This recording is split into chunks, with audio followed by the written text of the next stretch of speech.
మెదక్ జిల్లా నార్సింగి మండల ప్రజలకు తన తరపున పోలీస్ శాఖ స్టేషన్ సిబ్బంది తరపున ఎస్ఐ భీమని సృజన బతుకమ్మ దసరా పండుగ శుభాకాంక్షలు తెలిపారు. పండుగలను శాంతియుత ఆహ్లాదకర వాతావరణంలో నిర్వహించుకోవాలన్నారు. చెరువులు అన్ని నిండుగా ఉన్నాయని, దసరా పండుగ అనంతరం దుర్గామాత విగ్రహ నిమజ్జనాలు చేస్తున్నప్పుడు తగిన జాగ్రత్తలు తీసుకోవాలని, ఎలాంటి అవాంఛనీయ సంఘటనలు జరగకుండా నిమజ్జనాలు జరుపుకోవాలన్నారు. మండలంలో శాంతి పరిరక్షణకు, పండుగను శాంతియుత వాతావరణంలో నిర్వహించడానికి మండల ప్రజలు తమ వంతు సహకారం అందించాలని కోరారు.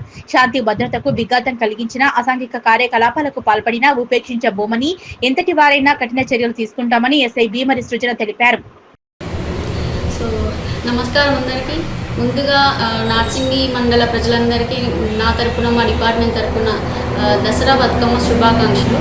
సో మనకి ఇప్పుడు దసరా అయిపోయిన తర్వాత మనకి దుర్గామాత ఐడల్స్ ఉంటాయి కాబట్టి, సో వాటి ఇన్వర్షన్ ఇంకోటి చెరువులు ఫుల్గా నిండున్నాయి కాబట్టి ఎట్లాంటి ఇష్యూస్ కాకుండా అందరూ కలిసిమెలిసి ఆ పండుగ వాతావరణాన్ని ఎంజాయ్ చేసుకుంటూ సెలబ్రేట్ చేసుకోవాలని చెప్పేసి కోరుకుంటున్నాను.